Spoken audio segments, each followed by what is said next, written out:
आज के वीडियो में हम बात करेंगे इंसान की बर्बादी के 4 कारणों के बारे में। आजकल की दुनिया में हमारे समाज में कई समस्याएं हैं जो हमारे जीवन को प्रभावित करती हैं। इन समस्याओं का समाधान तभी संभव है जब हम इनके कारणों को समझते हैं और संबोधित करते हैं। हम इस वीडियो में 4 कारणों पर ध्यान देंगे जो इंसान को बर्बाद कर सकते हैं, जैसे कि नकारात्मक सोच, असंतुलन और समाज में दबाव। हम इन समस्याओं के समाधान के उपायों पर भी चर्चा करेंगे ताकि हम सभी एक स्वस्थ और सकारात्मक जीवन जी सकें। तो दोस्तों, बिना समय गवाए हमारे साथ जुड़िए और इस महत्वपूर्ण विषय पर बातचीत में शामिल हों। हम आपके सवालों और विचारों का स्वागत करते हैं। इस यात्रा में हम सभी एक साथ हैं, एक बेहतर और सकारात्मक दिशा में। तो चलिए कहानी में। एक बार की बात है, एक गांव में एक धनी व्यक्ति रहता था। उस व्यक्ति के पास सभी प्रकार की सुख सुविधाएं थी, लेकिन उसके कोई संतान नहीं थी। संतान के दुख में वह हमेशा चिंतित रहता था। फिर एक दिन उसे पता चला कि उसकी पत्नी गर्भवती है और वह अपनी पत्नी का बहुत ख्याल रखता था। इसलिए एक दिन उसके घर में एक लड़का का जन्म हुआ।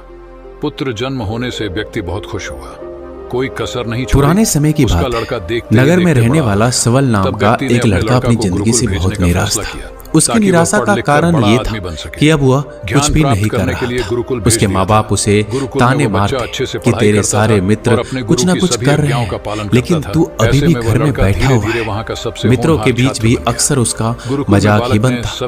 वह कहीं जाता तो लोग उससे पूछते कि क्या कर रहे हो। उसे ये बताने में बड़ी शर्म आती कि अभी वह कुछ भी नहीं कर रहा है। धीरे धीरे उसने रिश्तेदारों के यहाँ जाना और लोगों से मिलना जुलना कम कर दिया। वह ज्यादातर समय अपने घर में ही बैठा रहता। वह अकेले में रोता, भगवान को कोसता और अपनी किस्मत को दोष देता।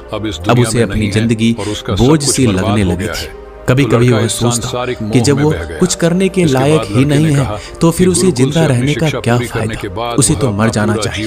एक दिन वो अपने नगर की एक सड़क से गुजर रहा था। तभी उसने देखा कि एक गुरु दुख के ऊपर प्रवचन दे रहे हैं। वह भी उस भीड़ में जाकर बैठ गया और गुरु के प्रवचन सुनने लगा। गुरु बोल रहे थे, दुख एक गुरु की भांति होता है जो हमें जीवन की सच्चाई दिखाता है और हमें सही से जीवन जीने का तरीका सिखाता है। आप चाहे तो अपने दुख रूपी गुरु से जीवन जीना भी सीख सकते हैं और चाहे तो उस दुख में डूबकर बैठकर रो भी सकते हैं। सवल भी गुरु की ये सारी बातें ध्यान से सुन रहा था, लेकिन उसे गुरु की ये बातें सही नहीं लगी। उसने खड़े होकर कहा, दुख कुछ भी सिखाकर नहीं जाता, सिर्फ पीड़ा देकर जाता है। दुख की पीड़ा अनंत होती है। ऐसा लगता है इसके बाद कुछ भी नहीं होने वाला, कुछ भी नहीं मिलने वाला। मृत्यु भी उसके सामने छोटी लगने लगती है। गुरु ने कहा, आखिर क्या दुख है तुम्हें? सवल ने अपना सारा दुख गुरु के समक्ष कह सुनाया और पूछा, क्या आपके पास मेरे इस दुख का कोई समाधान है? यह सुनकर गुरु मुस्कुराए और बोले, जिस दिन तुम्हारे जीवन में सच्चा दुख आएगा उस दिन मेरे पास आना, मैं तुम्हारे दुख का समाधान अवश्य करूंगा।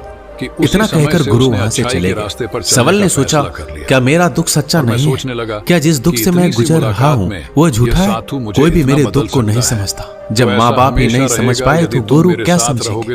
अपने दुखों से परेशान होकर सवल ने एक निर्णय लिया कि अब वह कुछ करके दिखाएगा। उसने एक छोटा सा व्यापार शुरू किया, लेकिन उसमें सफलता नहीं मिल रही थी। लेकिन उसके घरवाले खुश थे कि वह कुछ तो प्रयास कर रहा है। वह अपने व्यापार में जुटा रहा और धीरे धीरे सफलता भी मिलने लगी। फिर उसने रफ्तार पकड़ ली। सिर्फ 3 साल के अंदर ही वह एक बड़ा व्यापारी बन गया।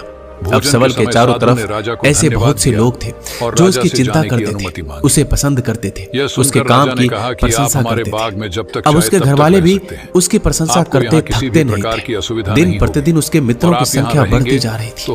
अब वो अपनी जिंदगी से बहुत खुश था।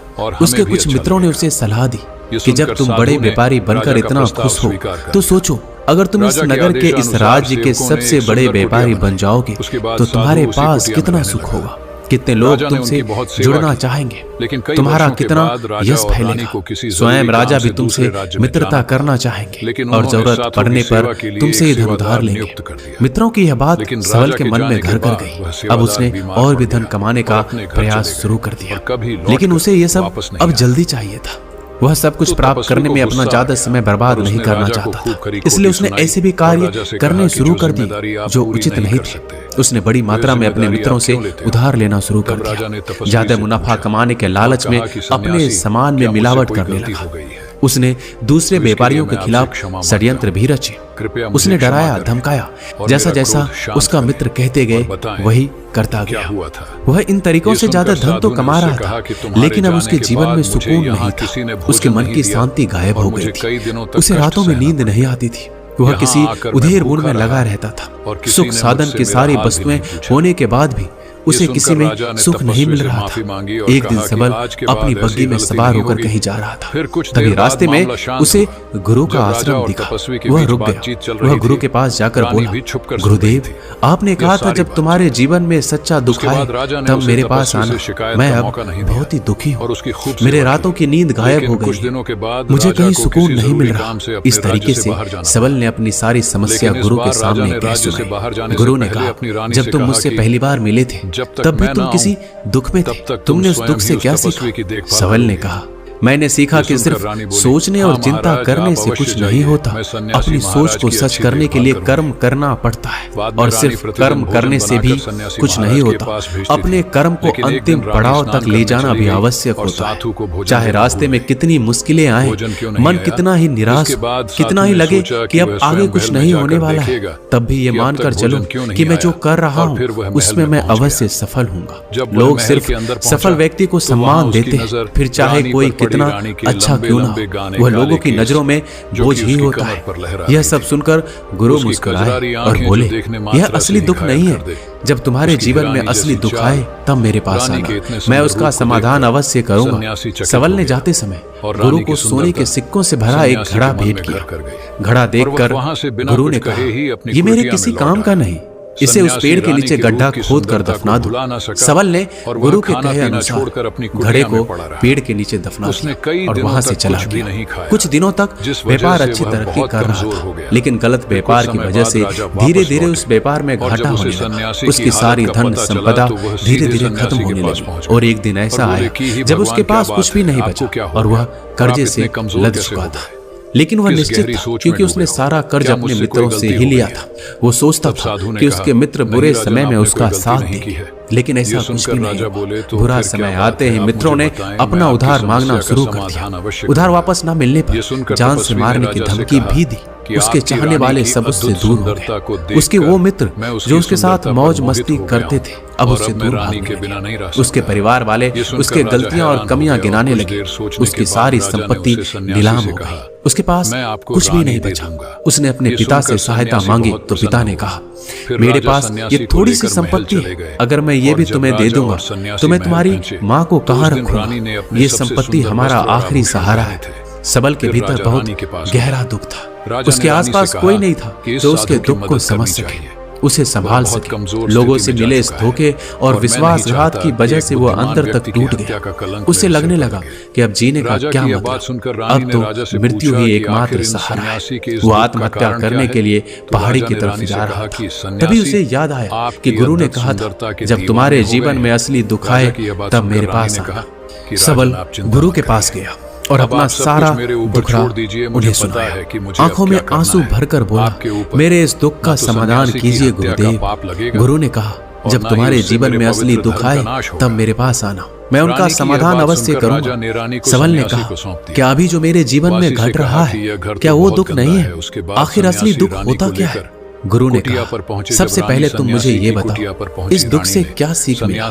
सबल ने कहा, मैंने सीखा कि जो लोग हमारी सफलता, हमारी तरक्की की वजह से हमारे जीवन में आए हैं वो हमें धोखा अवश्य देंगे, क्योंकि बुरे समय में हमारे साथ खड़े नहीं होंगे।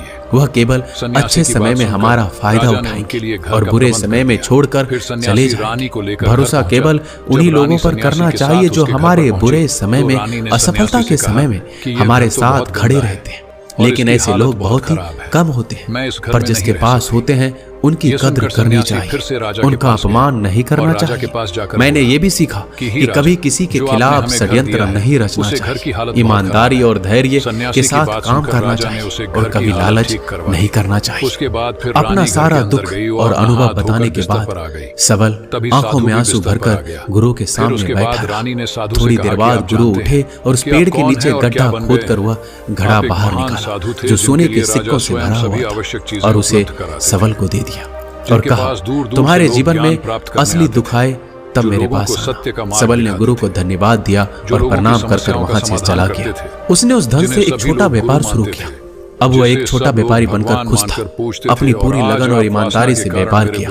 देखते ही देखते वो फिर अपने नगर का एक बड़ा व्यापारी बन गया। उसका जीवन खुशियों और सुविधाओं से भर गया। लेकिन कोई कितना भी अच्छा काम करे, दान करे, पुण्य करे, लोगों की मदद करे, लेकिन जीवन में दुख तो आता है। तो सबल के जीवन में भी दुख आया। उसके माता पिता की मृत्यु के रूप में वो दोनों एक ही दिन मृत्यु को प्राप्त हो गए। सबल अपने माता पिता से बहुत प्रेम करता था, इसलिए उसे उनकी मृत्यु से बहुत गहरा आघात पहुंचा।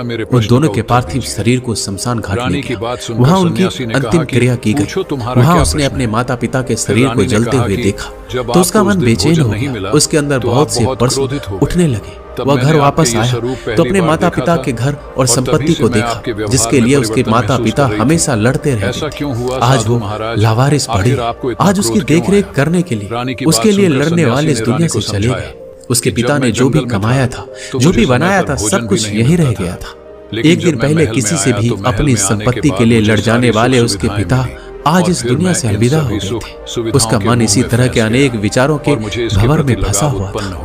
उसे अंदर से अकेलापन और डर महसूस हो रहा था। उसे कुछ खालीपन सा महसूस हो रहा था। उसे लग रहा था कुछ तो है जिसे वो समझ नहीं पा रहा। इसलिए वो गुरु के पास गया। उसे देखते ही गुरु ने कहा, क्या जीवन में कोई दुख है?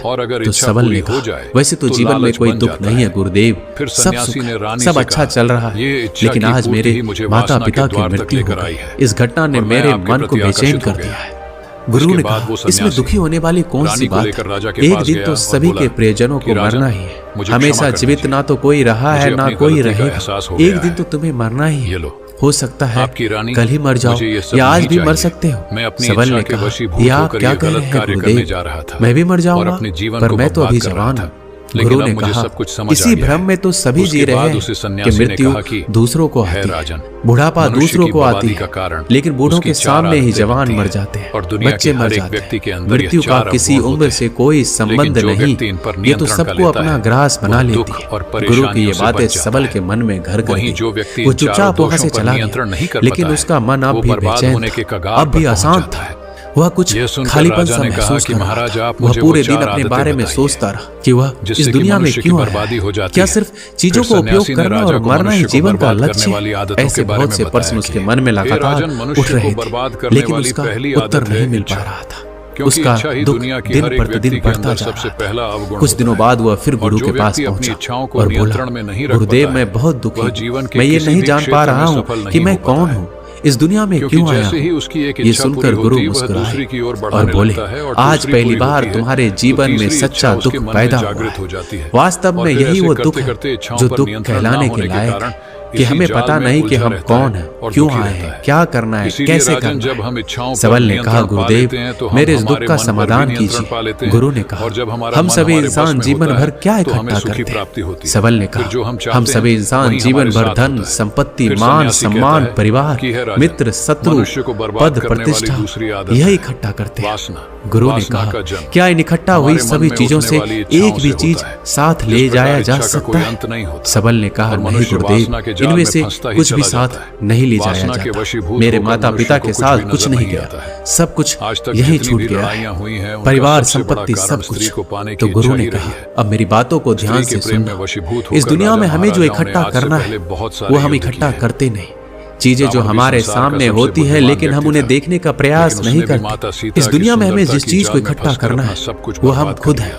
हमें खुद को इकट्ठा करना है ताकि जब मृत्यु हो तो हम एक हो सकें और स्वयं को पहचान सकें। हम भीतर से बटे हुए हैं। हम बटे हुए हैं प्रेम में, नफरत में, क्रोध में, जलन में, धन में, संपत्ति में, पद में, प्रतिष्ठा में, मान में, पहचान में, धर्म में, जाति में। ऐसे ही सैकड़ों हजारों चीजों और वासनाओं से हम बटे हुए हैं। हम टुकड़ों में जीवन जी रहे हैं। इस बंटवारे की वजह से हमारी चेतना कभी एक नहीं हो पाती। हमारी चेतना बिखर गई है। इसलिए हमारे पास इतना भी समय नहीं है, इतना भी ऊर्जा नहीं है कि हम मुड़कर एक बार अपने भीतर देख सकें। वास्तव में जिस धन की कमी, सुविधाओं की कमी, मान सम्मान की कमी को लोग दुख समझते हैं और जीवन भर उसे दुख बोलकर रोते हैं, उनका समाधान खोजने का प्रयास करते हैं, उन्हें उनका समाधान कभी मिलेगा ही नहीं। क्योंकि जिन्हें लोग दुख कहते हैं वो असली दुख है ही नहीं, वो तो सिर्फ इंसान की चाहत है, उसकी इच्छा है जिसकी पूर्ति कभी नहीं की जा सकती। इसलिए यहाँ व्यक्ति को ऐसे दुखों का कभी समाधान मिलता ही नहीं। इसलिए इन सब के ऊपर अगर अपने दुखों का परम समाधान चाहिए तो सबसे पहले अपने आप को इकट्ठा करो, अपने ऊर्जा को इस संसार से वापस खींचो और एकत्रित करो। अपने ऊपर ध्यान दो, खुद पर ध्यान लगाओ, पहले अपने आप को पहचान लो। ऐसे ही बिखरते हुए मत चलो। सवल ने कहा, क्या गुरुदेव हमें ये संसार छोड़ देना चाहिए? अपने सभी इच्छाओं को मार देना चाहिए? किसी से प्रेम नहीं करना चाहिए? धन संपत्ति इकट्ठा नहीं करना चाहिए? मान सम्मान की आशा छोड़ देनी चाहिए? गुरुदेव ने कहा, एक बिखरे हुए मनुष्य के अंदर से कामनाएं, इच्छाएं और वासनाएं ऐसे ही निकलती है जैसे पहाड़ से कोई पत्थर गिर रहा हो, जिस पर पहाड़ का कोई नियंत्रण नहीं है सिवाय देखने, परेशान होने और कुछ खोने के। इसी प्रकार एक बिखरे हुए मनुष्य की इच्छाएं अनियंत्रित और दुखदायी होती। उसका अनियंत्रित मन कुछ भी इच्छाएं और कल्पनाएं करता रहता है और दुखी होता है। लेकिन जब व्यक्ति एकत्रित हो जाता है तो वो जो भी करता है उसके नियंत्रण में करता है, तब इच्छाएं भी उसकी इच्छा से निकलती हैं। सबल ने कहा, गुरुदेव आपने मेरे सच्चे दुख का समाधान कर दिया, उसके बाद आपका बहुत धन्यवाद। मैं खुद को एकत्रित करने का प्रयास करूंगा। गुरु ने कहा, मानव शरीर में बहुत ऊर्जा है, बहुत शक्ति है, और ये बेकार के कामों में बटकर रह गई, व्यर्थ की चीजों में लगी रहती है। यह ऐसा है कि जैसे एक अत्यंत शक्तिशाली मशीन किसी बच्चे के हाथ में दे दी गई हो और बिना सोचे समझे, बिना किसी नियंत्रण और जानकारी के बस इस शक्ति को कहीं भी बर्बाद कर रहा है। इसलिए अपनी चेतना की शक्ति पर ध्यान दो और इसे एकत्रित करो। सबल को अपने प्रश्नों का उत्तर मिल चुका था। उसने गुरु को धन्यवाद किया और चुपचाप वहां से चला गया। दोस्तों, इस वीडियो में बस इतना ही। मिलते हैं अगले वीडियो में। अपना ख्याल रखिएगा। धन्यवाद।